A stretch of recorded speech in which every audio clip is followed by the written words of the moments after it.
Hi crafters, it's Jen Evers with Quality Crafts, and today I'm going to do episode 4 of This Into That. These are the steps that we're going to be taking, and we're going to be turning this into that. I made a couple of mistakes here. There was a little bit of a learning curve to this old enamel like dot type stuff that I have. So I've got a couple of mistakes, but it's a handmade card, so I think people expect that sometimes. So let's get started. First thing we're going to do is stamp our image. I'm using flowers. You can use any image you want to highlight. Then decide what places you want to highlight. I want to highlight these 3 flowers like I did on the previous example. Number 3 is cut your circles and then glue them on in your preferred place with removable adhesive.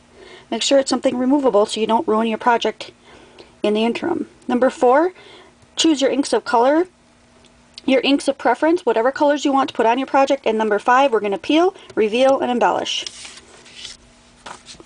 I've already stamped the images that I want to save a little bit of time, and I've saved the little circles that I used in my previous image, so I'm going to decide where I want to highlight. I'm going to highlight just a little bit higher on this one than I did last time.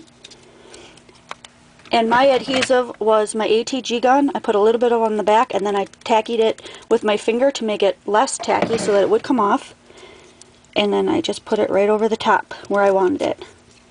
And I'm going to highlight that flower as well, right there. And the 3 inks that I chose, and if you want to know what I stamped in, I did StazOn. I sometimes use Memento, but today I use StazOn. And I'm using Mellow Moss, Brocade Blue, and Orchid Opulence, and they are all Stampin' Up! Old stamp pads.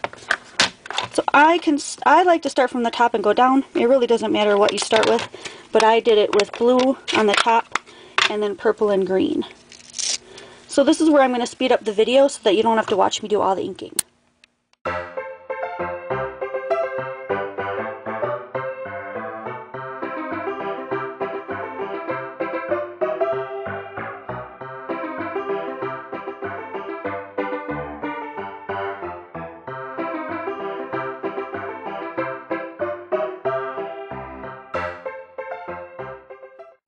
And we're already to the final step. We're going to peel and reveal.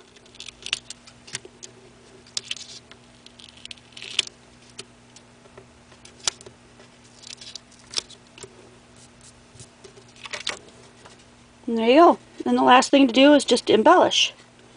And I think this time what I'm going to do is, instead of using, let me show you what I was using. It's enamel accents in white. But instead of using that one, I think this one I'm going to do glitter glue around the circles. And this is my favorite one. It's called Diamond. It's Diamond Stickles. And I'm going to go around the edges with that instead of the other one that I did.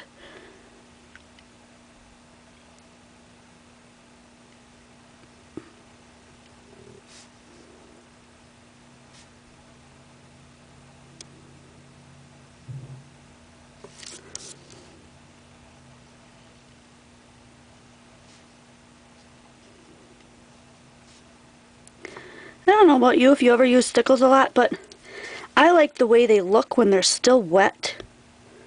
I'm kind of bummed that when it dries they have such a matte finish sometimes.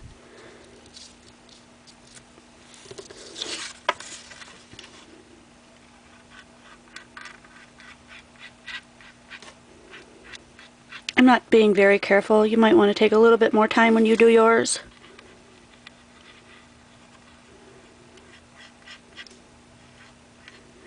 And all my intent and purposes for these videos is to make them so that they're not so long, so that you can learn something really quick. And maybe it's something you've seen before, you just forgot that you knew how to do it. And then get on with it. So if you're inspired, you can do it yourself, but you're not waiting for a 20-minute video to finish. Or for that matter, turning it off after 3 minutes and not seeing the rest of it. I like the look of that. That turned out really cool. I'm not sure how much of the stickles or the glimmer that you're seeing, but I'll definitely do pictures at the end. So I hope you enjoyed number 4 of This Into That, and I'll see you guys next video.